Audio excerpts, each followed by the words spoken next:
오늘 로마서 4장 1절부터 12절 말씀을 가지고 하나님의 선물이라는 제목으로 말씀을 드리고자 합니다. 지난주 말씀에서는 유대인의 율법으로 자랑할 것이 전혀 없고 오직 믿음으로 의롭게 된다고 했습니다. 믿음의 법은 겸손하게 하고 자랑하지 못하게 하며 연합하며 차별하지 못하게 하고 율법을 강화하고 폐지하지 못하게 하는 것이라고 했습니다. 하나님께서 우리에게 그리스도를 믿는 믿음이라는 거룩한 옷을 입혀주셨기 때문에 우리는 그 입혀주신 분의 하나님의 뜻을 따라 순종하며 살아야 하는 것입니다.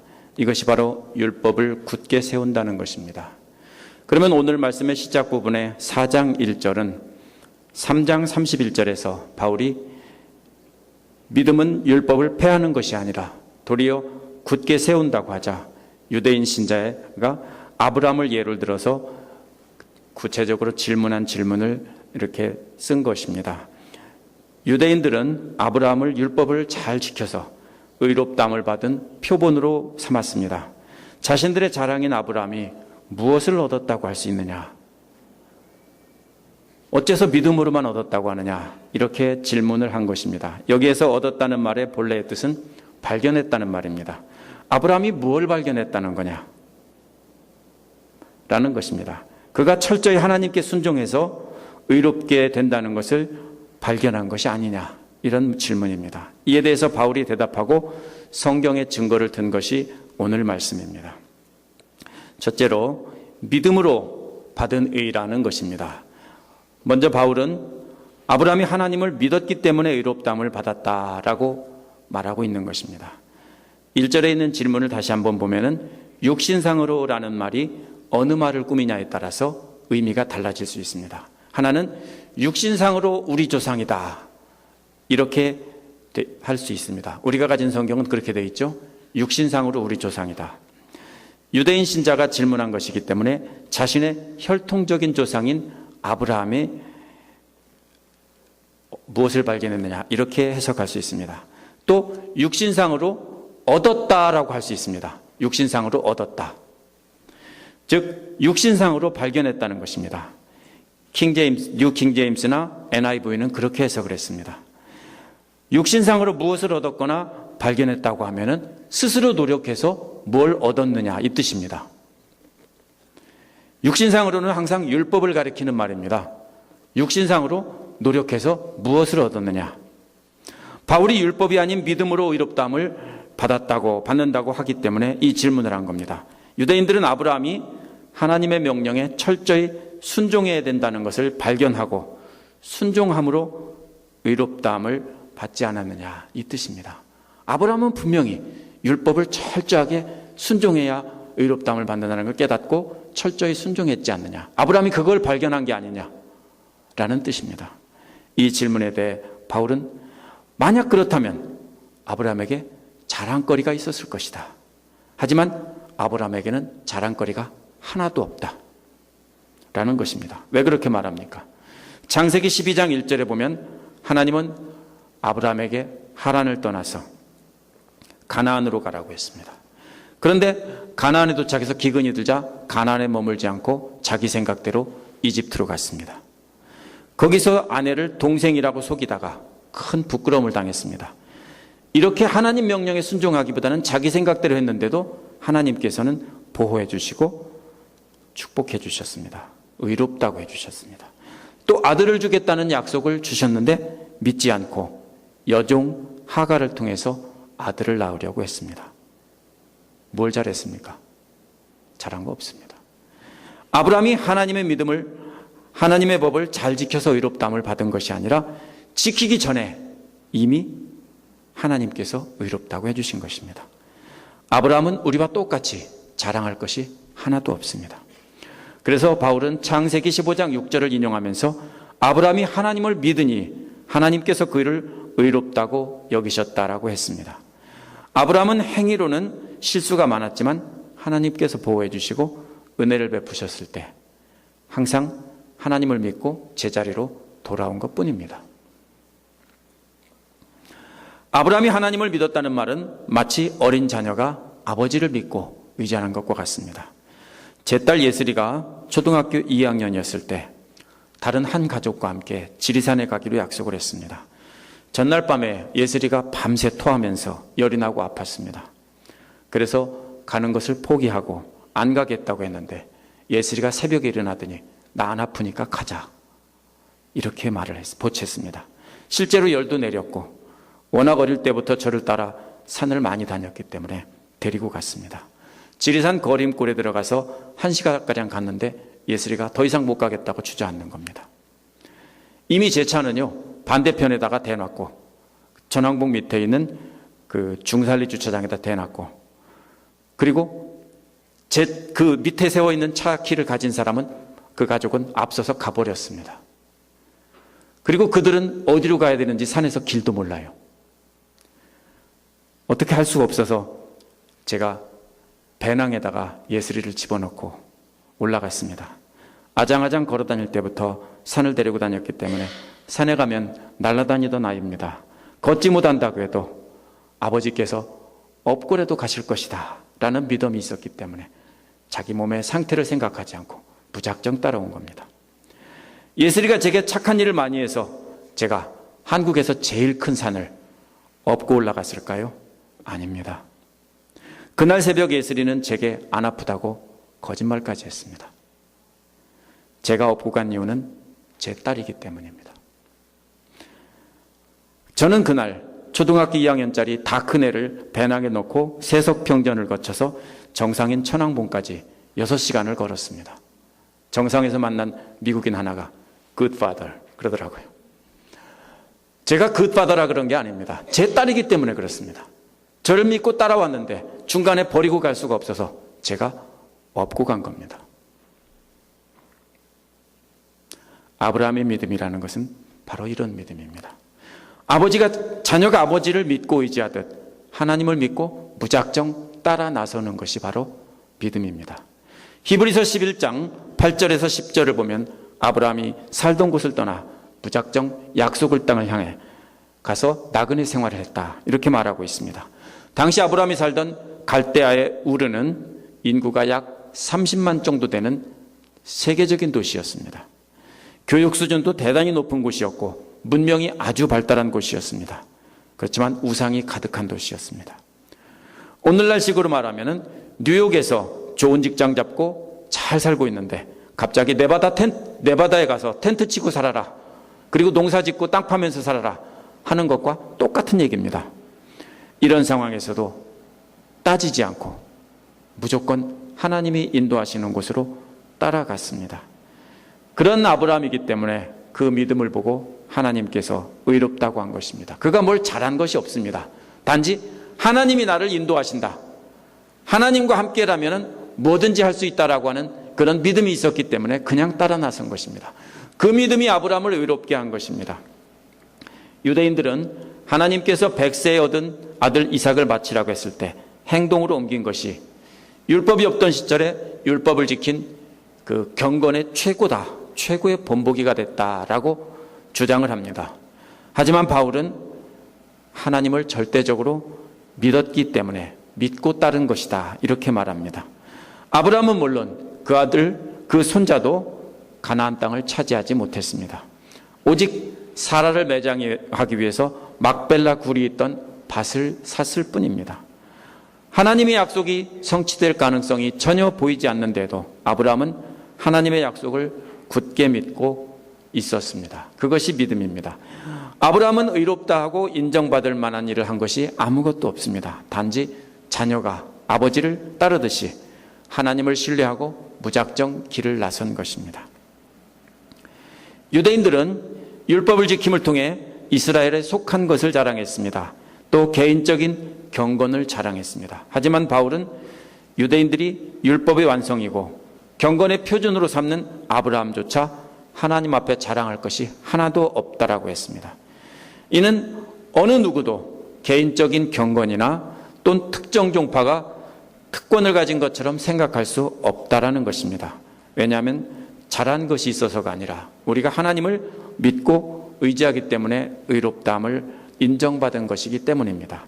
두 번째로는 은혜로 받은 의입니다. 이 말은 뭐냐면요, 하나님 편에서 예쁘게 봐줬다는 겁니다. 앞에서는 사람의 편에서 아브라함이 하나님을 믿었다라고 했는데 여기서는 하나님은 그런 믿음을 보고 예쁘게 봐줬다라는 겁니다.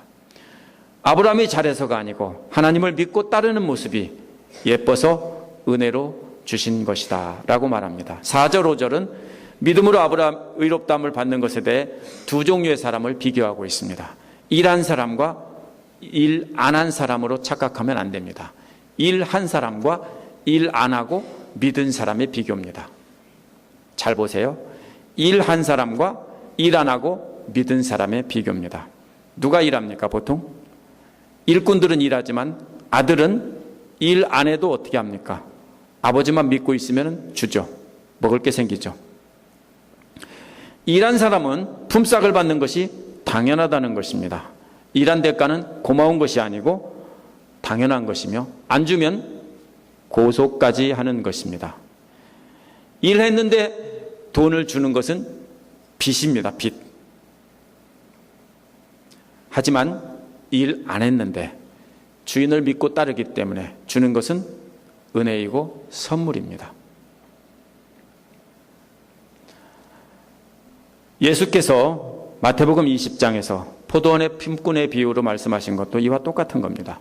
저녁 때 1시간만 일한 사람에게 하루 온종일 품삯인 1달란트를 준 것은 일해서 준 것이 아니라 불쌍히 여겨서 은혜로 준 것입니다. 이것이 바로 은혜입니다. 반대로 스스로 열심히 율법을 지켜서 의롭게 되었다면 그것은 은혜가 아니라 당연히 받아야 될 빚입니다. 안 주면 가서 어떻게 합니까? 빚쟁이들이 들어놓죠. 빚내나로 하고 들어놓습니다. 그런 겁니다. 하지만 한 일이 없는데 하나님께서 불쌍히 여겨서 값없이 선물을 주셨다면 그것이 바로 은혜인 것입니다. 한 가난한 농부가 저축을 해서 밭을 살 황소를 사려고 돈을 모았습니다. 오랫동안 모아서 살 만큼 충분한 돈이 되었다고 생각했을 때 그 돈을 가지고 멀리 떨어져 있는 읍내로 가서 소를 사러 갔습니다. 소를 사고 값을 지불하려고 보니까 농부가 가진 돈은 이미 화폐 개혁이 돼서 쓸 수가 없는 돈이었습니다. 게다가 이전 화폐를 새 화폐로 바꿔주는 기간이 지나버렸습니다. 그래서 바꿀 수가 없었습니다. 왜 몰랐냐면 문맹이었기 때문에 그것을 봐도 읽을 줄 몰랐고 알 수가 없었습니다. 농부는 한 학생에게 부탁을 해서 대통령에게 자신의 처지를 알리는 편지를 써달라고 했습니다. 대통령은 농부의 편지를 읽고 감동을 받아서 농부에게 답장을 썼습니다. 법은 반드시 준수되어야 합니다. 그런데 이미 데드라인이 지났기 때문입니다. 정부는 당신의 지폐를 새 것으로 바꿔줄 수 없습니다. 내가 대통령이라고 해도 예외가 될 수는 없습니다. 그러나 당신이 열심히 일했다고 믿기 때문에 나의 개인 돈에서 당신의 지폐를 바꿔주겠습니다. 그러면 당신은 황소를 살 수 있을 것입니다. 이 이야기에서 말하는 것이 무엇입니까? 법적으로 따지면 모든 책임은 농부에게 있고 농부가 잘한 것은 아무것도 없습니다. 당신이 열심히 일해서 개인 돈으로 바꿔주겠다고 말했지만 사실은 대통령이 그 농부를 어떻게 여겼습니까? 불쌍히 여겨서 딱하게 여겨서 자기 돈을 그냥 준 것입니다. 바꿔준 게 아닙니다. 그 돈은 쓰레기입니다. 그냥 준 것입니다. 이와 마찬가지로 우리의 죄를 용서해 주시고 의롭다고 하시는 것도 이와 똑같습니다. 하나님 편에서 우리를 불쌍히 여겼기 때문에 주신 것입니다. 6절에서 8절을 보면 바울은 또 다른 예를 구약 성경에서 찾아서 제시합니다. 아브라함이 아무 공로 없이 의롭다함 받은 것처럼 다윗도 마찬가지로 아무 공로 없이 의롭다함을 받았다라고 예를 드는 겁니다. 다윗이 제시한 복 있는 사람은 세 가지입니다. 첫째, 잘못을 용서받은 사람은 복이 있다. 잘못이란 율법에 어긋나는 죄를 말합니다. 두 번째로는 하나님께서 죄를 덮어주신 사람은 복이 있다. 세 번째로는 주께서 죄인을 죄 없다고 인정해 준 사람은 복이 있다는 것입니다. 이 말은 시편 32편 1절 2절에서 나온 것입니다. 다윗이 밧세바와 간음을 하고 그 남편 우리아를 죽게 한 것을 용서받고 쓴 시입니다. 다윗이 간음을 하고 살인을 했을 때 하나님께서 처벌하기보다는 나단 선지자를 시켜서 죄를 깨닫게 하셨습니다. 다윗이 회개했을 때 그 잘못을 용서해 주시고 그 부끄러운 모습을 덮어주시고 죄인을 죄 없다라고 인정해 주신 것입니다. 다윗이 잘한 것은 하나도 없습니다. 한 것이 있다면 뭡니까? 간음하고 살인한 것밖에 없습니다. 한 것이 있다면 죄를 지적받았을 때 회개하고 하나님께 용서를 구한 것뿐입니다. 하나님만이 나를 살려줄 수 있고 하나님만이 나를 의롭다고 해줄 수 있다고 분명히 믿었기 때문에 하나님께 매달린 것밖에 없습니다. 하나님의 처분에 맡기고 의지한 것밖에 없습니다. 용서받지 못할 죄를 지은 다윗처럼 이스라엘 백성들도 우상숭배에 빠져 있었습니다. 이러한 우상숭배하는 이스라엘을 깨우치게 하기 위해서 하나님께서는 호세아 선지자에게 음란한 여인과 결혼해서 음란한 자식을 낳으라고 명령을 했습니다. 호세아는 고멜이라는 여자와 결혼을 했습니다. 고멜은 음란한 이스라엘을 상징합니다. 이스라엘의 고멜처럼 이 남자 저 남자를 쫓아다녔을 때도 그 잘못을 용서해주고 곡식과 포도주를 주신 분이 하나님이시라는 겁니다. 이스라엘이 정부들 보는 앞에서 벌거벗겨져서 부끄러운 곳이 다 드러나 있을 때 아무도 덮어주는 사람이 없었습니다. 오직 주께서 새로운 옷을 가져다가 그 이스라엘의 부끄러운 부분을 덮어주셨습니다. 다른 남자에게 팔려가서 음녀가 된 이스라엘을 돈을 주고 찾아오는 호세아처럼 하나님께서는 값을 지불하고 이스라엘 백성을 다시 찾아다가 아내의 자리에 앉혀주신 분입니다. 뭘 잘했습니까? 잘한 것 하나도 없습니다. 호세아를 읽어보면 세상에 이렇게 나쁜 여자가 있나 싶을 정도로 말도 안 되는 여자입니다. 그런데 호세아는 하나님의 명령에 따라서 계속 돈 주고 찾아오고 벌거벗겨져 있으면 옷 입혀주고 데려오고 다시 아내의 자리에 앉혀두고 이렇게 했습니다. 그게 뭘 상징합니까? 하나님이 하시는 일을 몸으로 보여주면서 그것을 백성들에게 깨우치라고 한 것입니다. 우리도 예수를 알기 전에는 호세아에 나온 고멜과 같은 존재입니다. 여러분이 무엇을 잘했다고 잘못을 용서해주고 부끄러운 여러분을 덮어주고 죄 없다고 인정해줘서 회복시켜준 것이 아닙니다.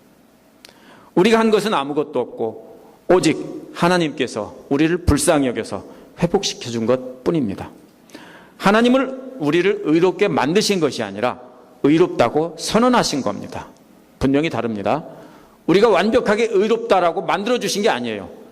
의롭지 않은데 뭐라고 합니까? 하나님께서 의롭다고 선언하시고 앉혀주신 겁니다. 실제로는 바람이 나서 집을 나갔다가 인신매매단에게 팔려갔던 아내와 같은 것입니다. 그렇지만 남편이 돈을 지불하고 다시 아내의 자리에 앉혀주고 사랑해주겠다라고 하는 선언과 같은 겁니다. 있을 수 있습니까? 저라도 쉽지 않을 겁니다. 저와 여러분은 똑같이 그런 사람입니다. 그런데 하나님께서 우리를 불러주시고 벌거벗겨져서 사람들에게 손가락질 받고 돌 맞고 있는 우리를 하나님께서 옷을 입혀주시고 우리를 제자리에 회복시켜서 하나님의 자녀가 되게 해주신 것입니다. 그러므로 우리가 잘한 것이 아닙니다. 100% 하나님께서 주시는 선물입니다. 그러면은 세 번째로는 모두에게 은혜를 베푸시는 증거가 나옵니다. 세 번째로 9절에서 12절에 보면 하나님께서 유대인뿐 아니라 이방인들에게도 은혜를 베푸셨다는 증거를 제시하고 있습니다. 유대인 랍비 메나켐이라는 사람은 할례받지 못한 사람들은 다 지옥 갈 것이라 이렇게 말했습니다. 이스라엘 사람들이 공통적으로 다 생각하고 있던 것입니다. 이런 생각을 갖고 있던 유대인들에게 바울은 하나님께서 유대인과 이방인 모두를 용서해주고 죄를 덮어주고 죄 없다고 인정해 주셨다라고 한 겁니다. 그 이유가 뭐냐? 아브라함도 행하지 않았는데 믿음으로 의롭담을 받았기 때문이다. 여기까지 들으면 유대인들은 이해를 못합니다. 믿음으로 의롭다함 받은 것이 어째서 유대인뿐 아니라 이방인까지도 은혜로 구원받는 증거가 되냐? 아브라함이 믿음으로 의롭다함을 받았다고 해서 그것이 어떻게 이방인들까지 구원받는 증거가 되냐 하는 것이 이해가 안 됩니다. 근데 10절에 보면 이유가 나옵니다. 아브라함이 의롭다고 인정받은 때가 언제냐 하는 겁니다. 할례 받기 전이라는 겁니다. 율법을 받기 전이라는 겁니다. 11절에 보면 아브라함이 할례라는 표를 받은 것은 할례 받지 않은 상태에서 이미 의롭다함을 받았고 그것을 확증하기 위해서 나중에 할례를 받으라고 한 겁니다. 그것은 하나님을 위해서 한 것이 아니라 아브라함 자신을 위해서 한 겁니다. 왜요? 볼 때마다, 화장실 갈 때마다 뭘 생각하라고요? 하나님께서 용서해 주신 것, 하나님께서 의롭다고 거저해 주신 것을 기억하라고 아브라함에게 준 것이지 그걸 가지고 자랑하면서 나는 의롭다고 하라는 것이 아니라고 했습니다. 전번에도 이 얘기는 했습니다. 그러므로 창세기 12장에 보면 하나님께서는 할례 받기보다 한참 전에 아브라함을 의롭다고 하시고 축복해 주셨습니다. 아브라함이 할례 받은 것은 창세기 17장 1절에서 11절에 나옵니다. 의롭다고 인정받은 것보다 한참 뒤인 99세 때 약속을 다시 확인하면서 이름도 바꿔주고 열국의 아비가 되겠다고 하셨습니다. 그 증거로 할례를 받으라고 한 것입니다. 그러므로 할례는 아브라함의 자손을 통해서 모든 민족에게 복을 줄 것이라는 약속의 징표이지 유대인만 특별하다는 표시가 아니라는 것입니다. 원래 고대 근동지방에서 카비넌트를 맺을 때에는 짐승을 쪼개놓고 하는 것입니다. 그런데 짐승을 쪼개지 않고 아브라함의 뭡니까? 그 가죽을 베어서 그것을 놓고 뭡니까? 언약을 맺은 겁니다. 아브라함을 쪼개면 죽잖아요. 죽으니까 쓸모없는 부분 한 조각을 잘라낸 다음에 그걸 떼어놓고 뭡니까? 언약을 맺은 겁니다. 나중에 언약의 증거로 이삭을 쪼개서 바치라 라고 한 것도 역시 이러한 계약의 관습에서 나온 것입니다. 고대 근동지방의 계약서에서 나온 것입니다. 하나님께서는 할례 받지 못한 아브라함이 하나님을 믿을 때 먼저 의롭다고 하셨고 나중에 그 계약을 기억하게 하려고 할례를 받게 하신 겁니다. 히브리서 11장에서도 아브라함은 믿음의 근거에서 순종함으로 의롭다함을 받았다라고 분명히 말하고 있습니다.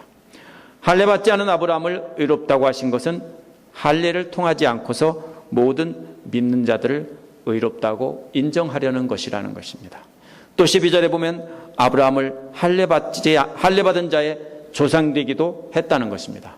할례 받지 않은 자의 조상일 뿐 아니라 할례 받은 자의 조상도 된다는 것입니다. 그런데 단지 할례만으로 된 것이 아니라 믿음으로 의롭다함을 받은 아브라함의 발자취를 따라가려는 사람들의 조상이 되었다는 겁니다. 뭡니까?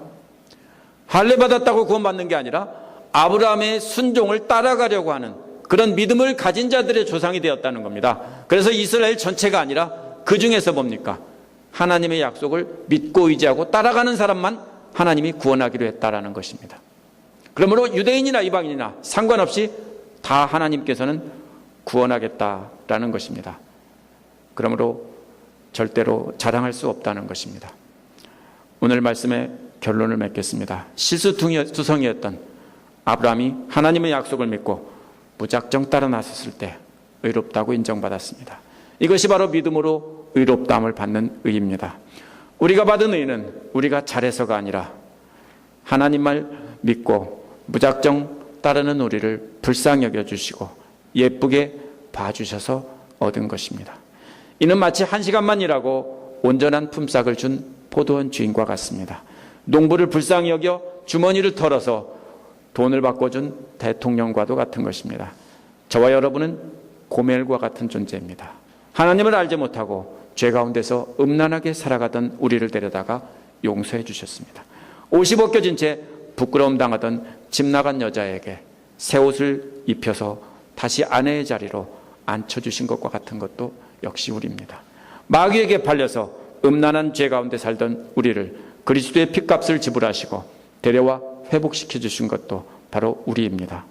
아브라함도 할례 받기 전에 믿고 의지할 때 의롭다고 하셨습니다. 이것은 유대인이나 이방인이나 율법과는 상관없이 모두 믿고 따르는 사람을 의롭다고 하려는 것입니다. 하나님께서 우리를 구원해 주시고 의롭다 하신 것은 우리가 열심히 교회 다니고 주일 잘 지키고 헌금 잘해서가 아닙니다. 그것은 우리와 하나님의 관계 때문입니다. 마치 초등학교 2학년짜리 예슬이가 밤새 아팠던 몸으로 무작정 아버지만 믿고 나선 것처럼 아브라함도 갈 바를 알지 못하고 무작정 하나님만 믿고 나선 것입니다. 그것은 하나님께서 예쁘게 보신 것이지 우리가 잘해서가 아닙니다. 여러분의 앞길을 인도하시는 분은 하나님이십니다. 하나님만 절대적으로 신뢰하고 벼랑 끝에 서더라도 안전하게 인도해 주실 것을 믿고 따라가야 하는 것입니다. 믿는다는 것은 단순히 말만 한다고 생각하면 큰 오해입니다. 이렇게 해서 값싼 구원, 값싼 의를 주장한 사람들이 참 많았습니다. 그러나 아브라함이 말만 한 게 아닙니다. 뭡니까? 진짜로 믿는다면 어떻게 해야 됩니까? 따라가야 됩니다. 그렇죠? 여러분 자녀가 어떻게 하겠습니까? 성민규 전사님이 갑자기 우리는 한국으로 가야 되겠다고 나설 때 아이들이 어떻게 하겠습니까? 따라가겠죠? 싫어 나는 미국에 있을래 그러겠습니까? 따라가죠. 바로 그겁니다. 우리가 생각해서 선택하는 그것은 엄연한 잘못입니다. 하나님께서 벼랑 끝에 세우셨을 때도 절대로 벼랑 밑으로 떨어지라고 안 하십니다. 그냥 믿고 따라가는 겁니다. 내 생각에는 이게 아닌 것 같은데 하나님께서 뭔가 잘못하시고 실수하신 것 같은데 그럴 때도 믿고 따라가는 것이 바로 믿음입니다. 예슬이는 아빠가 얼마나 큰 산을 가는지 몰랐습니다. 한국에서 제일 큰 산을 14시간이나 걸을 것이라는 것을 계산하지도 않았습니다. 내가 거기를 내 몸 가지고 따라갈 수 있을까 없을까 따져보지 않았습니다. 그냥 아버지와 함께 가면 갈 수 있겠지. 부모님과 함께 밖에 나간다는 것 자체가 좋아서 따라 나선 것뿐입니다. 우리가 하나님을 따라가는 것도 어린아이와 같아야 된다고 합니다. 예수님께서 어린아이 같은 믿음이라고 하는 것도 이와 똑같은 것입니다.